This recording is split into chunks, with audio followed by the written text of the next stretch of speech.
Bonsoir à tous et bienvenue pour ce nouveau numéro hors série de Culturama. Et aujourd'hui on va parler d'un film, voire même la suite d'un film culte mettant en scène un Terminator pacifique. Vous là-haut, lâchez votre arme et mettez les mains sur la tête. Un vrai canon, merde! Et d'un cours de punchline. Si un type s'énerve, tu dis comme ça, reste cool. Tu peux aussi faire des combinaisons. Reste cool, sac à merde.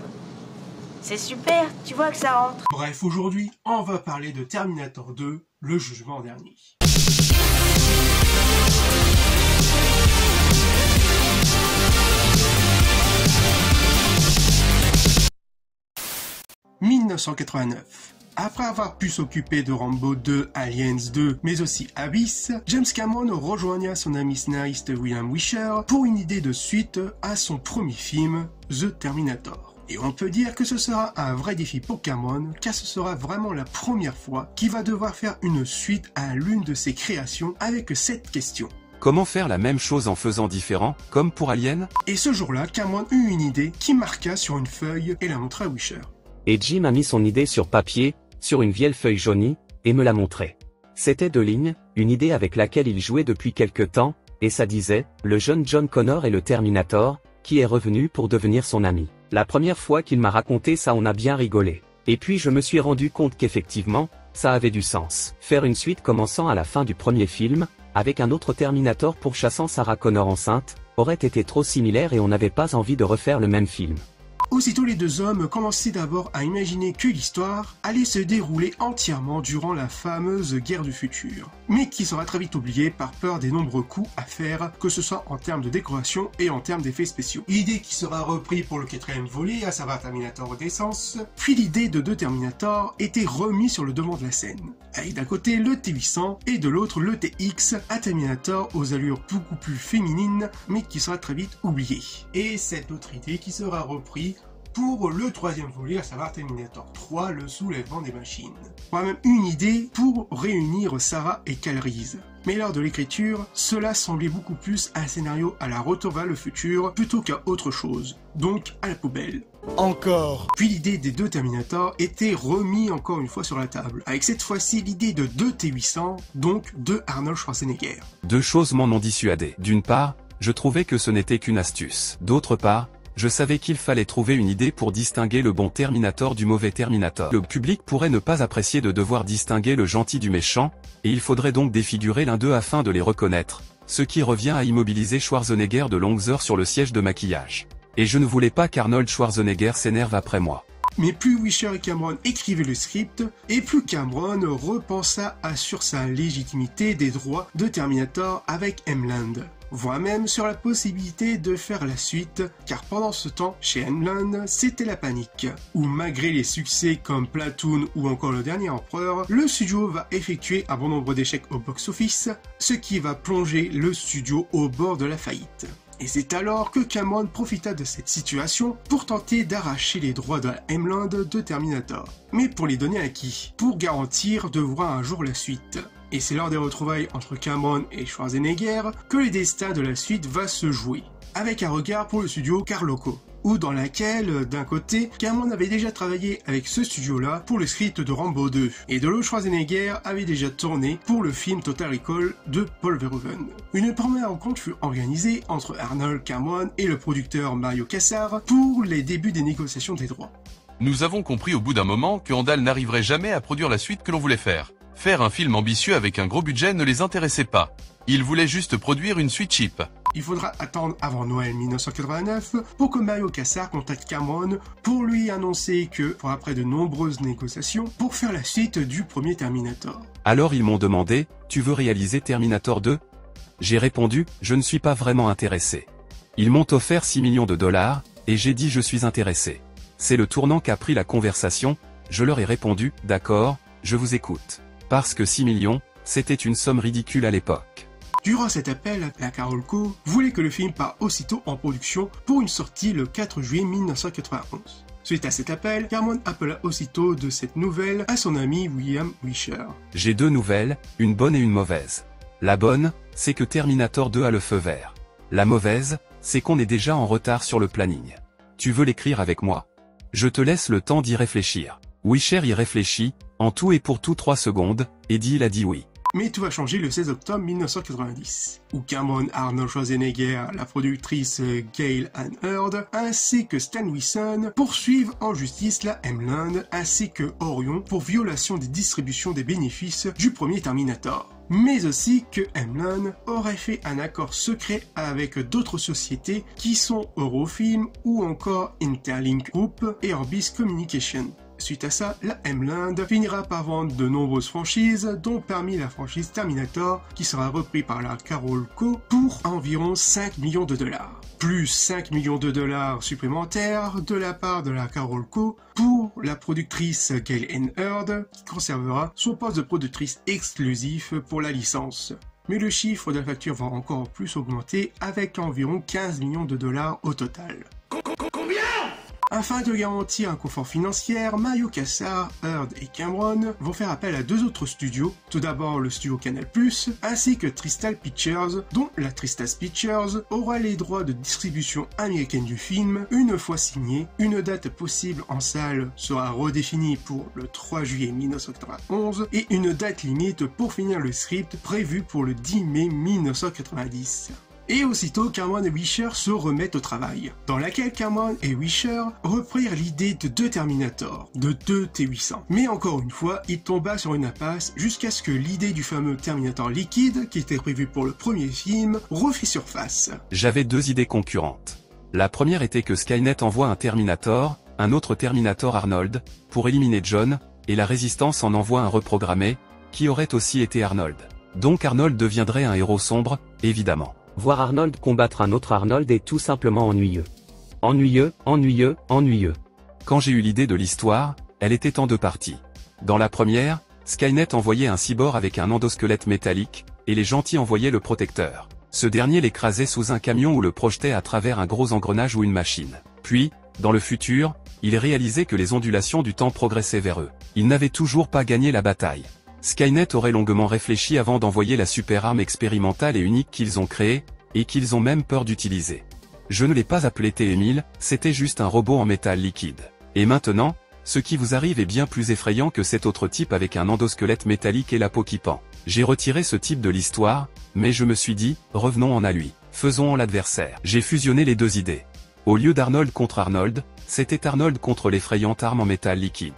On en a fait un policier. On s'est dit, eh bien, s'il est policier, il peut aller quelque part et faire des choses sans être interrogé. Je m'amusais avec une figure d'autorité. Mais il y a un point important à cela, nous, êtres humains, devenons des Terminators. Nous apprenons à n'avoir aucune compassion. Terminator, en fin de compte, ne parle pas de machines. Il parle de notre tendance à devenir des machines. Dans le premier film, Terminator n'est qu'une force. La machine à tuer ultime. Ce n'est pas vraiment un personnage, il incarne le raz-de-marée, le tremblement de terre, la foudre ou la crise cardiaque ultime, ce qu'on ne peut arrêter. Mais maintenant, si Arnold était le gentil, qui était le méchant, comment allions-nous faire? Mais il devait y avoir des limites à sa transformation. Pouvait-il se transformer en distributeur de Coca-Cola? Non, car il ne pouvait pas changer de masse. Il ne pouvait certainement pas changer de poids, poids et masse sont 2 constantes physiques. Mais il pouvait devenir des choses. Il ne pouvait pas se transformer en petit chien, car il était trop grand, il y avait trop de masse, trop de matière. Il pouvait imiter des armes, mais pas une arme capable de tirer. Un pistolet a des pièces mobiles, et il y a de la poudre à canon dans une douille en laiton, donc il ne peut pas se transformer en cela.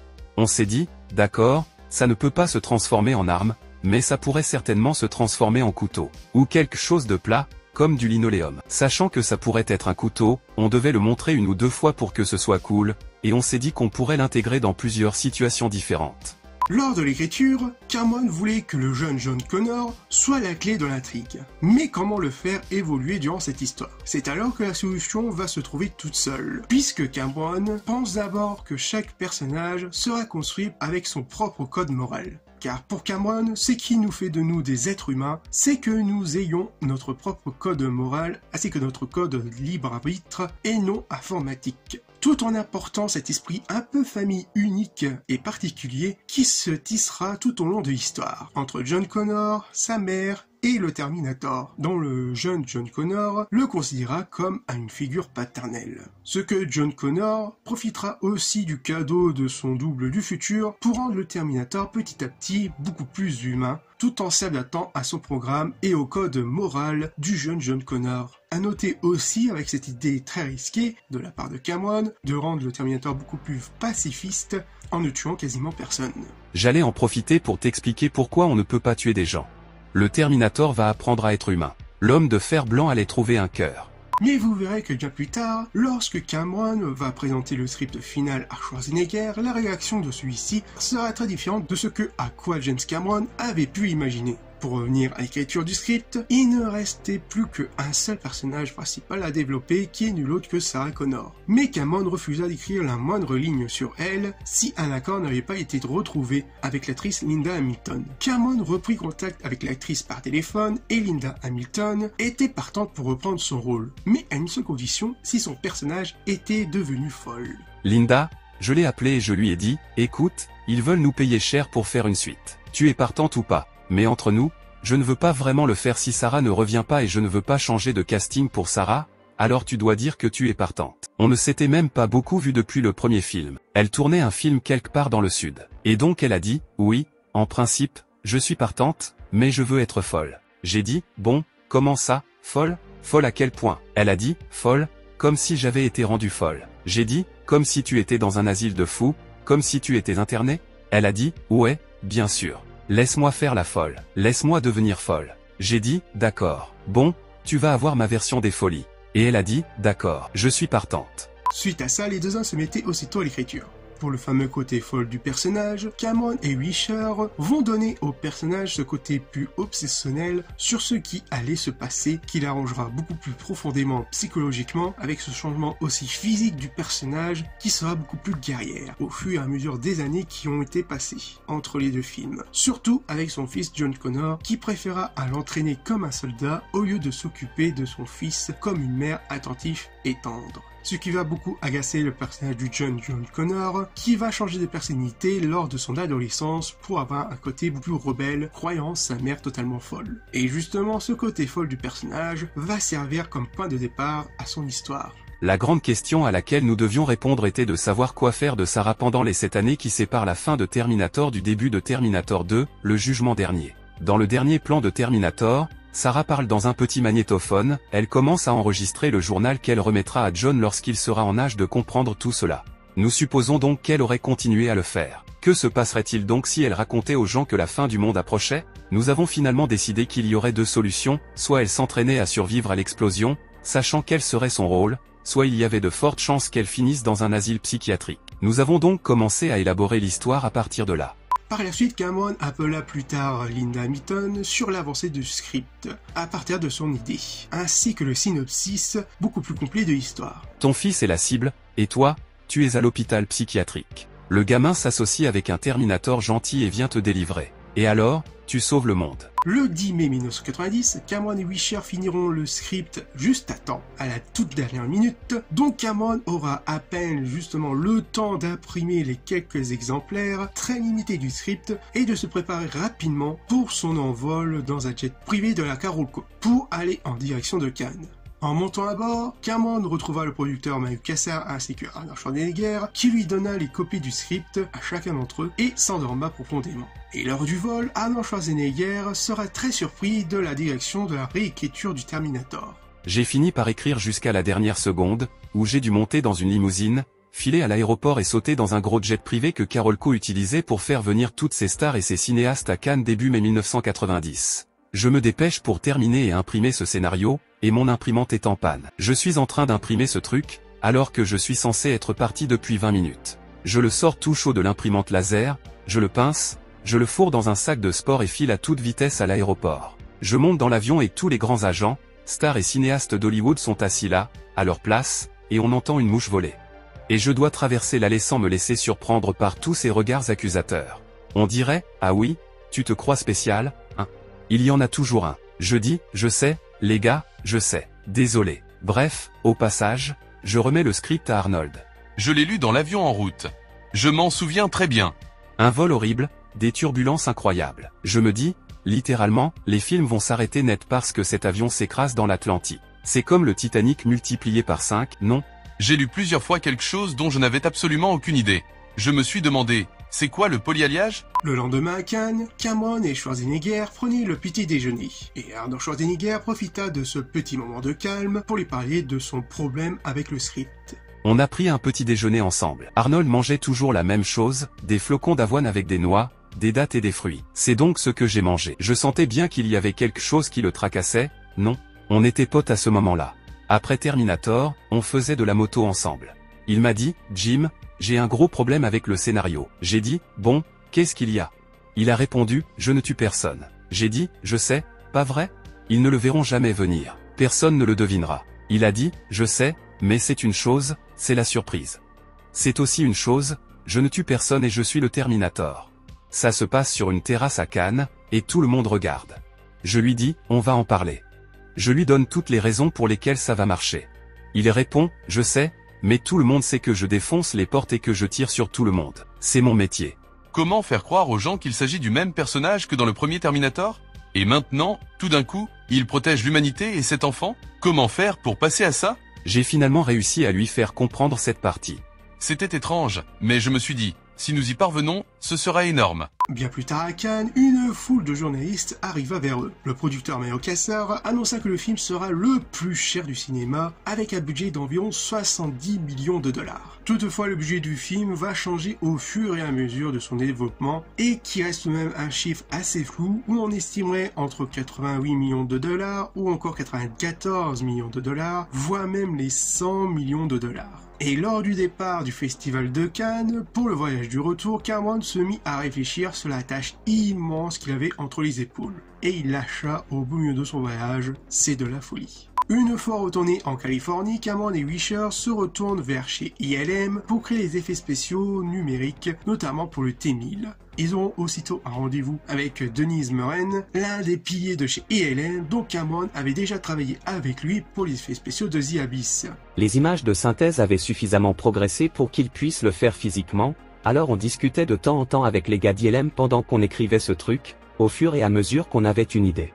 Par exemple, on disait, on voulait faire un saut pratique avec une moto, et ensuite il fallait que le T-1000 se hisse dans l'hélicoptère. Ce n'est qu'un exemple. On les appelait et on leur disait, voilà ce qu'on veut faire, vous pouvez faire ça. Et ils disaient toujours, oui, on peut le faire. Puis ils ont probablement paniqué un peu, mais ils ont tout fait. Ils ne sont jamais revenus vers nous pour nous dire qu'ils ne pouvaient rien faire. Toutefois, Cameron et Wisher vont refaire appel à la boîte Fantasy 2 pour les autres effets spéciaux ainsi que rappeler Stan Winston. Mais il restait encore à réunir une bonne partie du casting, notamment pour le T-1000 ainsi que pour le jeune John Connor. Pour le T-1000, Cameron avait aussitôt pensé au chanteur Billy Idol, mais celui-ci sera très vite retiré parmi la liste des candidats car il aura un accident de moto. Par la suite, ce sera au tour du chanteur au nom de Black Hill Race, du groupe WAPS, mais il ne sera pas retenu car jugé beaucoup trop grand. Et au final, ce sera un certain Robert Patrick qui obtiendra le rôle. J'étais un parfait inconnu. Mes agents m'ont dit qu'ils cherchaient quelqu'un capable de créer une présence intense. Ils ne me laisseraient pas lire le scénario. Mais l'audition était aussi une nouveauté pour moi à l'époque. Je n'étais à Hollywood que depuis peu. J'avais joué dans plusieurs films de Roger Corman. J'avais joué dans quelques pièces de théâtre. J'étais en train de jouer dans une pièce de théâtre quand j'ai eu cette audition. J'étais donc prêt à improviser, à trouver des idées. Mon peu de formation m'a été utile et je savais qu'il recherchait une présence intense. J'ai donc cherché à créer cela dans le temps imparti. C'était l'une de ces situations où j'étais la personne idéale au bon moment. Malifide, la directrice de casting, a été perspicace et a compris ce que je voulais lui faire comprendre, je pouvais y arriver.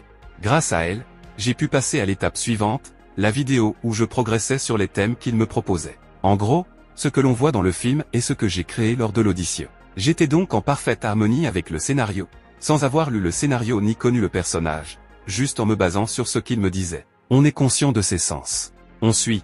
Ce que j'ignorais, c'est qu'il cherchait quelqu'un qui me ressemble physiquement.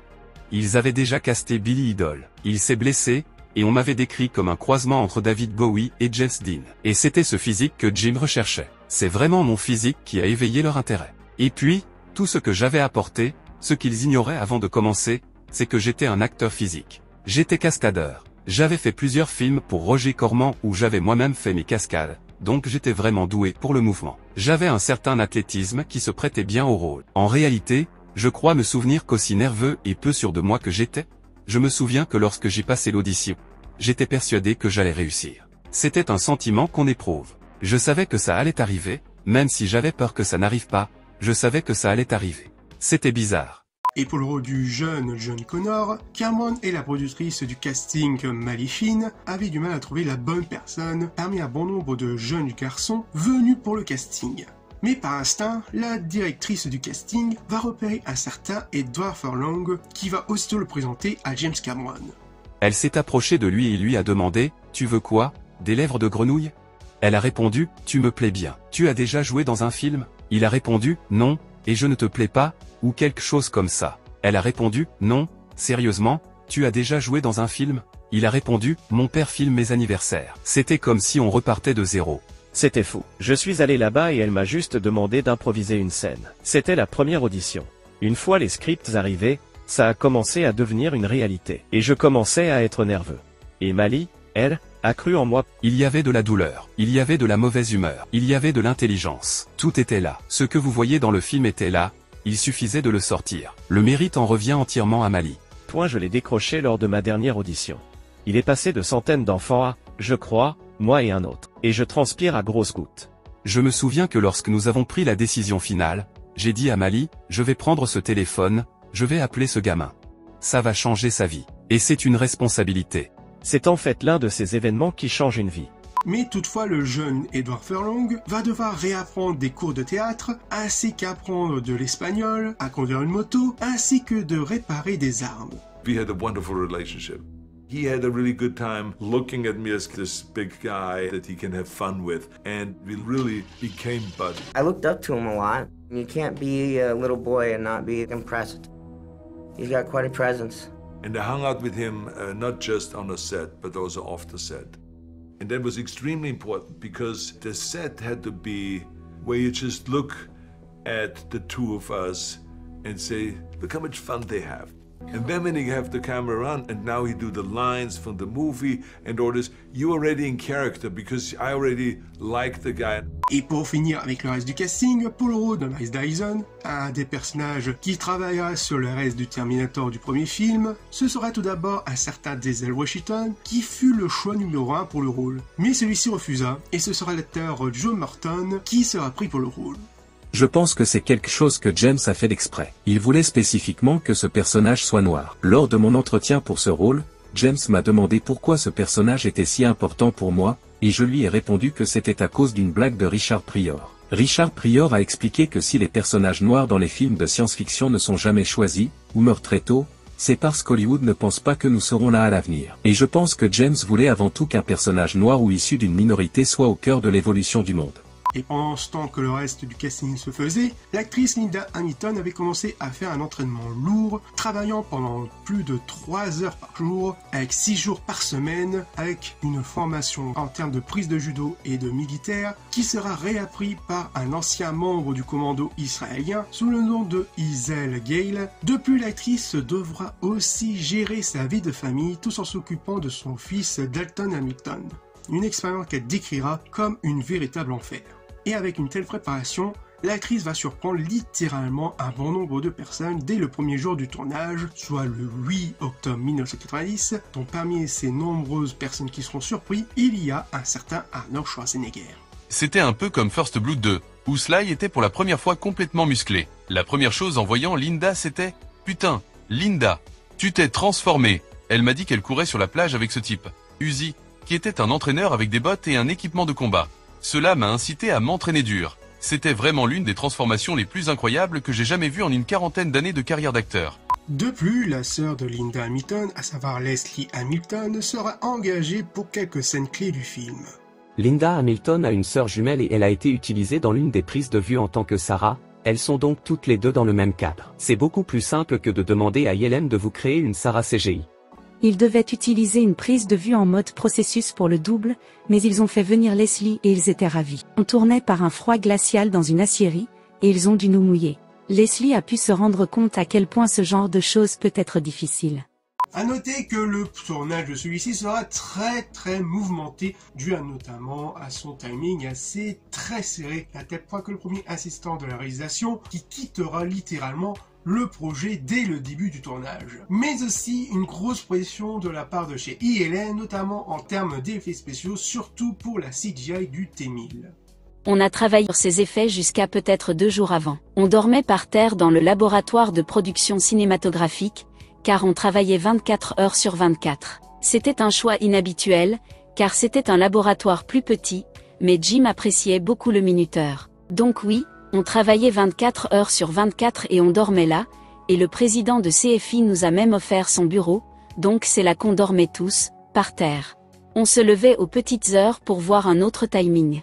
Oui, on était tous à cran, et certaines choses arrivaient littéralement à la dernière minute. On a beaucoup travaillé sur les figures réfléchissantes en infographie. C'est un problème bien plus simple que de devoir appliquer de la peau sur quelque chose, vous savez, pour lui donner l'apparence d'un animal, d'un dinosaure ou autre. Mais la flexibilité, créer un personnage qui marche et qui semble fait de mercure ou de chrome, et lui donner l'impression d'avoir du poids et d'être visible dans le plan, était vraiment extrêmement difficile.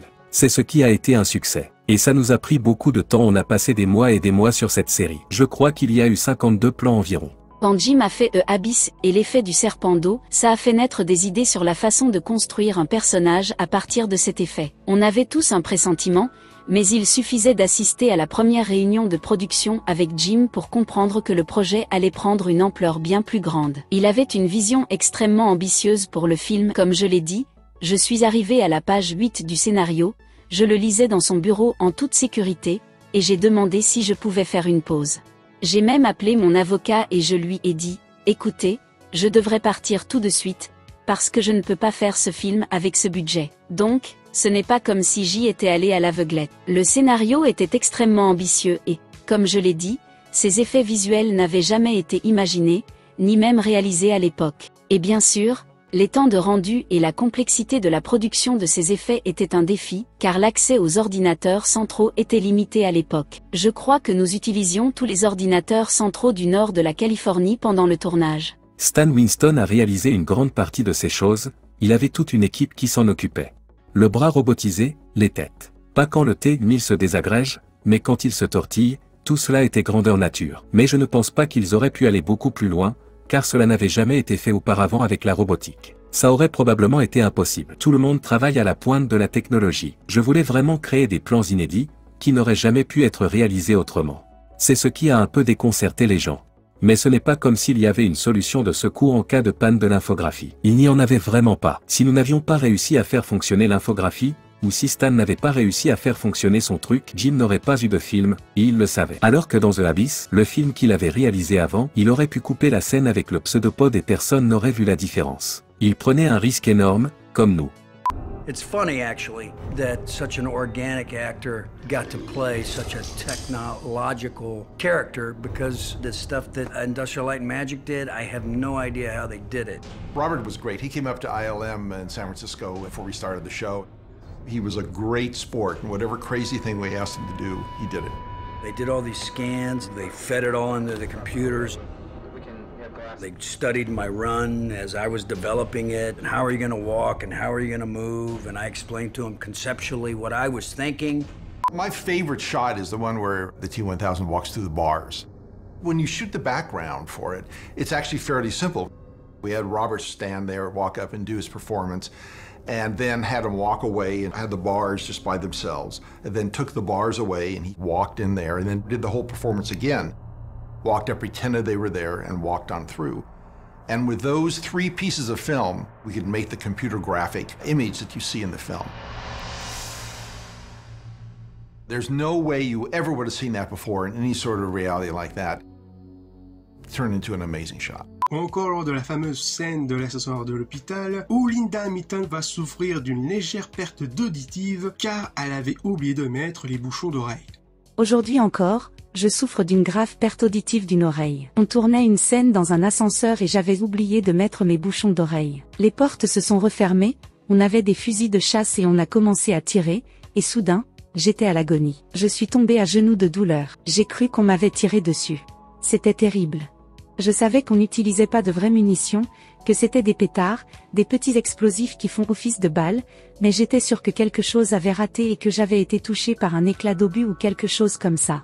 Le bruit était si intense, si extrême, que je ne l'oublierai jamais. Alors je suis tombée par terre, Mais je me suis dit, merde, personne ne remarque, personne ne s'arrête, alors je me suis relevé, j'ai repris mon arme et j'ai continué. C'était la chose à faire en tant que professionnel. Mais ça a fait un mal de chien.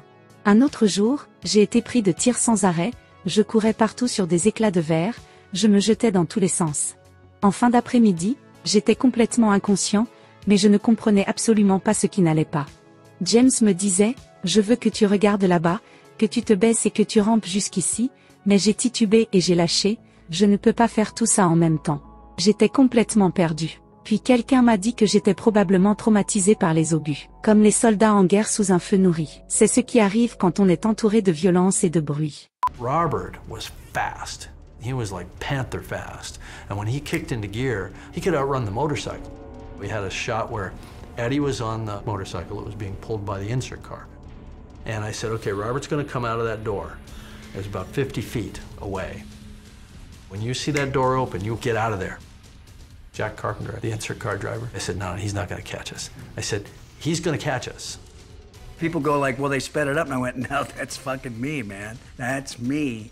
First time we did the run, I caught the kid. How fast you running? I have no idea. I said, okay, we can't use that tape. John Connor just died and the world just ended. I said, okay, Jack, are we going to come out of the hole a little faster this time? He said, yeah. And Robert still almost caught us. Le tournage prit fin le 28 mars 1991 avec 3 semaines de retard, ce qui va grandement inquiéter les membres de la production, surtout pour la Carolco. Avec malgré la réduction du cachet de Cameron voulu par lui-même, cela ne va pas empêcher l'explosion du budget du film. Concernant la musique du film, Cameron a eu le bon réflexe de rappeler Brad Fiedel pour composer la BO du second opus dès le début du tournage, ce qui va faire gagner un bon nombre de temps. J'ai bien commencé le projet T2, j'étais donc sur le projet dès le début du tournage, ou un peu avant. J'ai alors pu développer toute la bibliothèque sonore, comme les sons du T-1000, et tous ces éléments différents, un son orchestral particulier de cordes qui n'était pas un vrai son, vous savez. La plupart des sons de Terminator 2 sont en fait d'origine naturelle. Il s'agissait de sons acoustiques organiques que j'ai compilés grâce aux technologies disponibles. J'étais donc à la pointe de la technologie musicale, tout comme Jim l'était avec les images de synthèse. Tout semblait s'harmoniser parfaitement. À un moment donné, nous avons réalisé que j'allais composer la musique du film le plus cher jamais réalisé à l'époque dans mon garage. En fait, nous avons donc pris cette décision, et je pense qu'elle a bien servi le film. Le son est plus puissant et plus riche, principalement grâce à la technologie. Terminator a été principalement composé d'oscillateurs et de synthétiseurs, sortant directement d'une prise murale. Beaucoup de sons de Terminator 2 étaient générés par des éléments réels, de l'air en mouvement dans une pièce, un son joué puis déformé.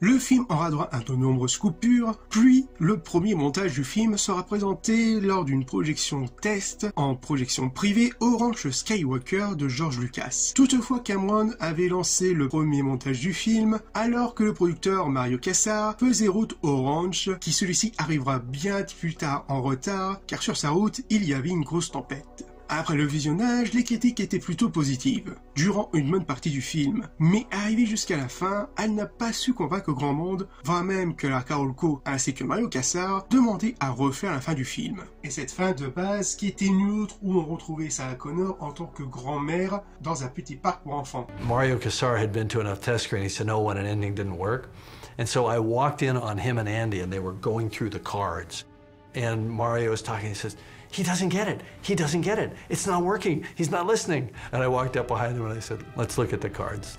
And it was very clear. The ending wasn't working. I had a week to come up with a new ending. That whole ending with the highway, that was made up just like the next day in the cutting room. I just said, get me a shot of the road. It's actually the head end of the shot that tilts up and reveals the Cyberdyne building. And if you look at the very last shot of the movie and you go back and look at that, which is the first shot in Act 3 of the film, it's the same shot. And I had 8 seconds of pavement, or I had to go out and shoot something, but I didn't have time.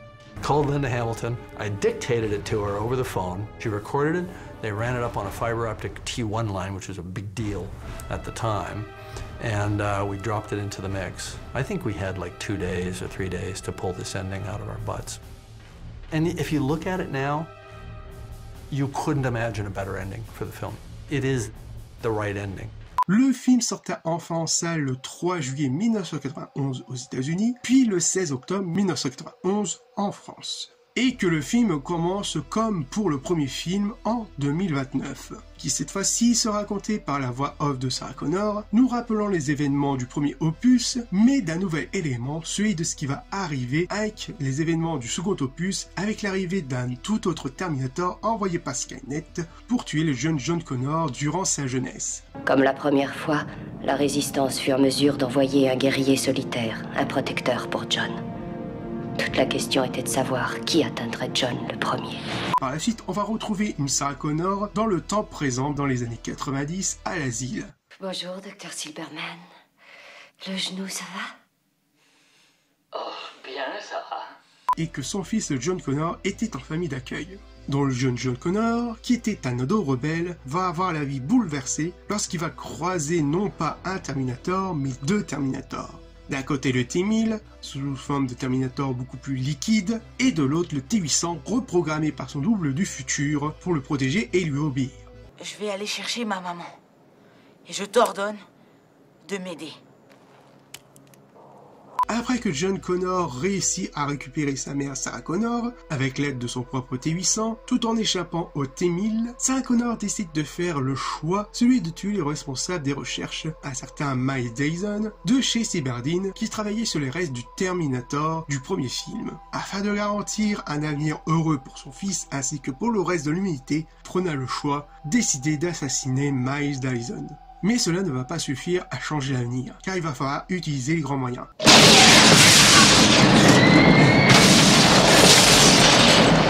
Toutefois, ils devront faire face aux humains eux-mêmes, mais aussi d'affronter le T-1000. Hasta la vista, baby.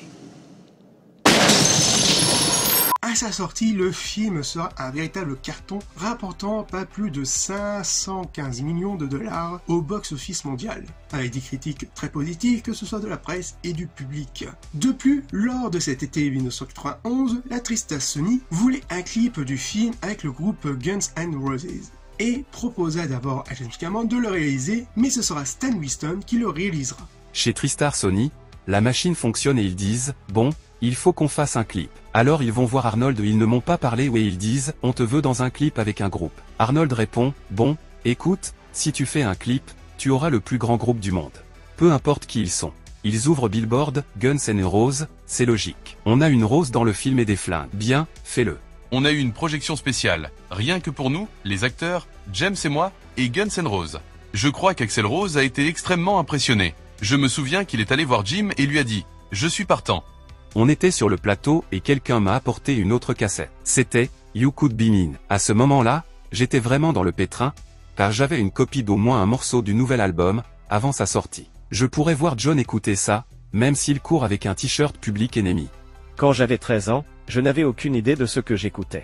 J'aimais le rock, mais j'écoutais aussi Slick Rick. J'ai appris à apprécier Guns N' Roses. Stan Winston a ensuite réalisé le clip vidéo avec Guns N' Roses.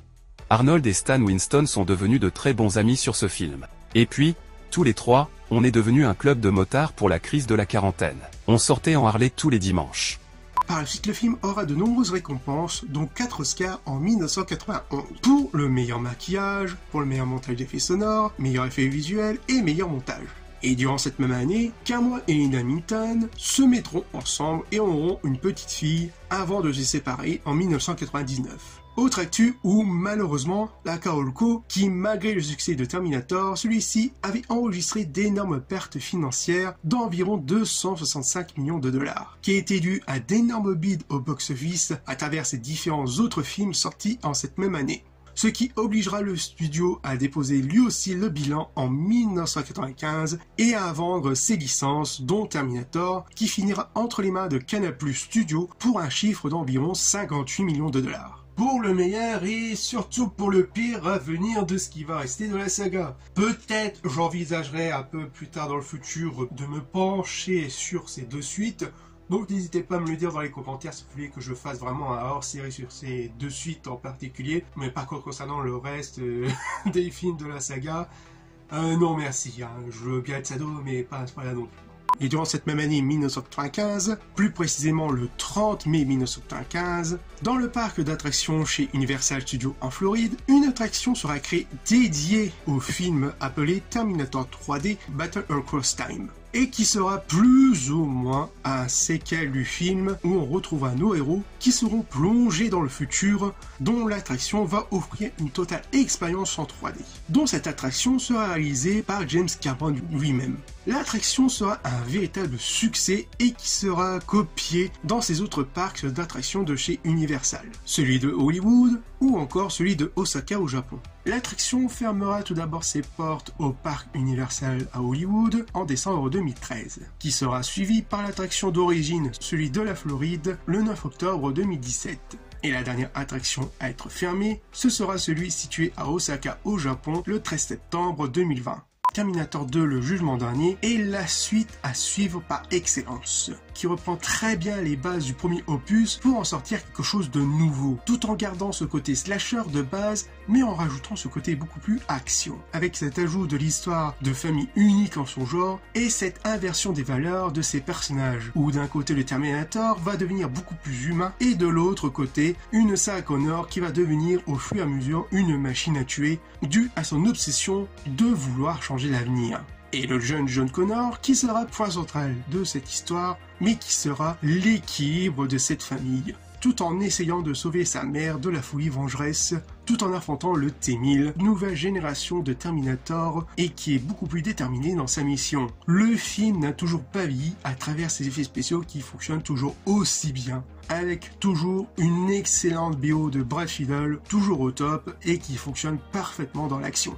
Bref, Terminator 2 est pour moi un des plus grands classiques du cinéma, voire même mieux que le premier, franchement, notamment avec son orientation beaucoup plus action, même si, comme je vous l'avais dit dans la récente vidéo, ou plus que je regarde le premier Terminator, ou plus il commence à devenir petit à petit mon préféré, ou du moins le premier.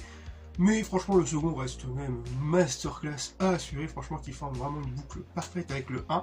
Donc n'hésitez pas à le découvrir ou à le redécouvrir si vous avez envie et que si vous avez forcément le temps. Et n'hésitez pas à liker, commenter, partager et à vous abonner si le contenu de la chaîne vous plaît. Et on se retrouve pour de futures vidéos. Peace!